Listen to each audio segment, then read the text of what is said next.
Hello, welcome to the Gunpla Network. I'm Zeta Kai, your host for this episode, and this time we're going to bring you something a little wild. That's right, in this review we're going to bring you the SuperNova 1/72nd scale ZA Hayate Liger.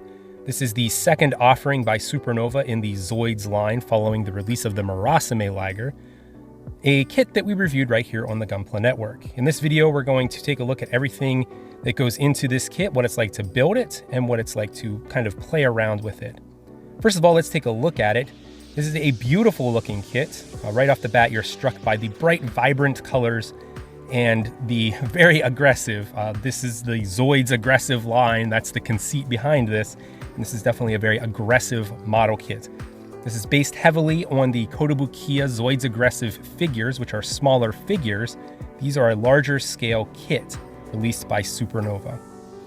While the Murasame Liger is more lithe, this one is bulkier and bigger and more menacing. If the Murasame Liger is Panthera tigris, this one is the Panthera Leo. This is the lion of the two. And the sculpting on this kit is phenomenal. As we did on the Murasame Liger video, I'm going to let you know if there's anything that doesn't quite meet the par of a Bandai or Kotobukiya kit.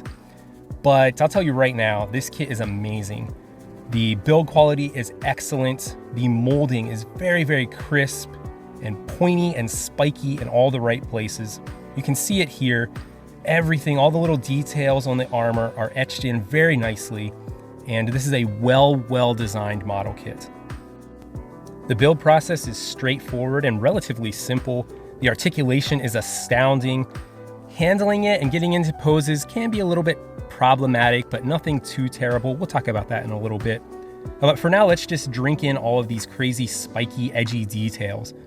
Every piece of armor or plating or vent or whatever has an extra little spike or edge to it. This is definitely the edgelord of mecha-based feline model kits, which admittedly is a pretty small market. However, if you are in the market for something like that, make sure you check out the sponsor for this video, and that's the GunplaHermitShop.com. The Gunpla Hermit, he kind of is a hermit who collects all types of mecha and other model kit wares in his warehouse. Make sure you use our coupon code NETWORK10, and also make sure you utilize his unlimited time frame private warehousing, GunplaHermitShop.com. So let's talk about some articulation. So you have really good articulation in the kit. The mouth moves up and down. This little beardy bit here on the chin moves forward and back. The blade pieces that make up the mane of this lion-like mecha move. The neck is a double ball joint. There's a little more mobility at the base of the neck back toward the body than what I show here. It's a little tricky to get everything to kind of move out of the way without knocking pieces off. Like that. Now, this is going to be a theme when you're posing this kit. We'll talk about it in a minute. But for now, let's move on with some more articulation. So these little pieces here, these little white bits will hinge around on little joints here. These boosters, I'm not sure what these are technically called. I'm not into Zoids as much as I am into Gundam or Gunpla, but those boosters, that's what I'm going to call them, move around on little hinge joints. They have these little veins here that move up and down. This piece hinges back and forth. These are very articulate, which is good because you need them to move to kind of get out of the way of the head a lot of times when you're putting it into poses. The blades on each leg spin 360 degrees and are on little hinge joints. They're nice and expressive. These little veins or vent parts here also pop out on the front shoulders. There's a little double ball joint. If you've seen the Murasame Liger or are familiar with it, you know what that is. It's a double ball joint. You can push it in and kind of lock that leg into place, or you can pull it out and it gives it a lot more freedom of mobility and a 360 rotation. The legs have a lot of joints in them. One hinge joint up there, another hinge joint here, and another hinge joint here at the back of the foot, and then also a ball joint at the end of the foot that the whole foot attaches to, allowing you to rotate that all over the place. The little pile driver pistons pop in and out, and the midsection has two big joints in it that allow you to move it all over the place. Now they can be pushed together and kind of locked into place, which is good because when you do pull them out and move them around a little bit, they have a tendency to do this. And that's droop down. For some reason, my Hayate Liger is more susceptible to this than the Murasame Liger ever was. I don't know if it's because of the extra weight of the armor or what it is. It does it a lot more. It's a little disappointing. The back legs are much like the front legs, little moving vents, veins. The legs move at each one of the little blue Zoids gear parts. I know they have a name. I should have probably looked it up. And the feet are on ball joints. The tail is a wire. You can bend it however you want and put this thing into really cool poses. Now, the caveat to putting it into really cool poses is this. Every time you go to put it into a pose, it starts to shed its armor pieces like a cat sheds its fur in the summer. You look at the instruction manual, you want to recreate that pose. Well, in the process of doing that, this is literally exactly what it looked like. I'm not staging this. This is what it looked like when I was trying to replicate the pose from the instruction manual. It's annoying. It's going to happen a lot. It happens a lot more than it did on the Murasame Liger, especially that black visor part. The way that it's clipped on isn't the best design, and it tends to just pop off at the slightest provocation or no provocation at all. But it's nothing just a little bit of glue can't fix. I went back, I glued in all those pieces, didn't have a problem after that. And once you do get it into poses, I mean, look at this pose. That is so incredible looking. It's so fierce and aggressive and dynamic. If you want to talk about shelf presence, this kit possesses it in spades. It has more shelf presence than the Murasame Liger. To see how it fares stacked up against the other one, the Mugen Liger, make sure you stay tuned right here. I'll be reviewing it in the future.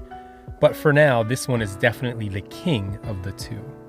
So while we're talking about things that kind of disappoint me, like the armor bits falling off, I'll talk about these nub marks.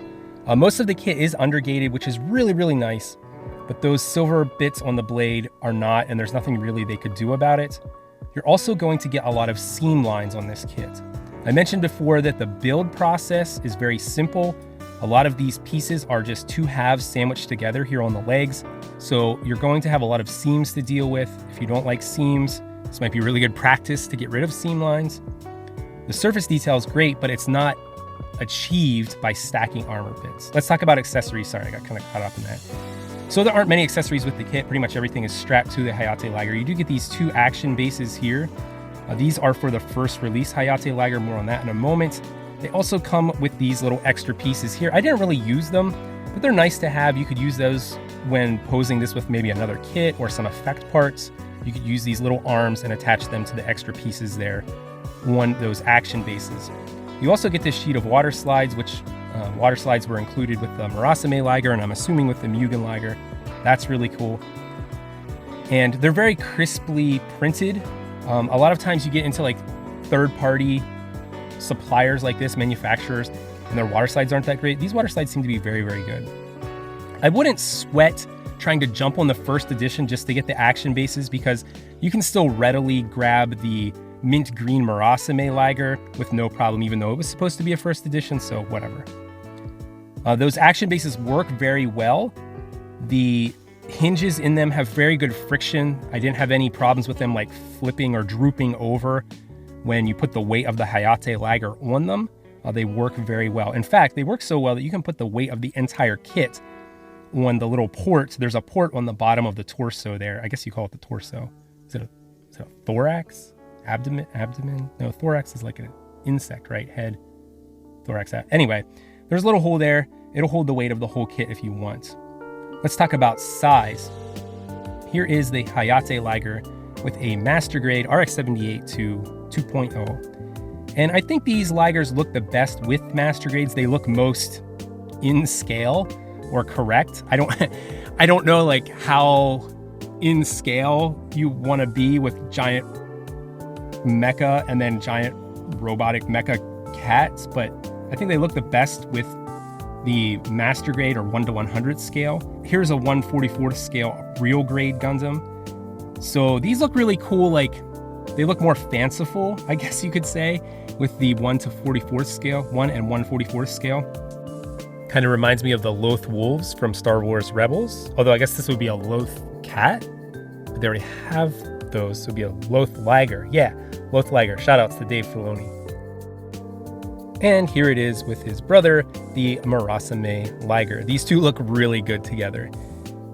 One thing you'll notice is the big difference between the two kits. I thought there was going to be more shared parts between the two, but if you looked at my unboxing, you noticed that a lot of it is all just on the inside of the legs and the torso. Virtually none of the armor pieces are shared between the two kits. The Hayate Liger has a lot of different tooling and molding to make it look a little more regal. The Hayate Liger is the Mufasa, and Hayate Liger is Shere Khan. Yeah, let's go with that. But man, do they look great together. You wouldn't want to meet the two of these in Dark Jungle.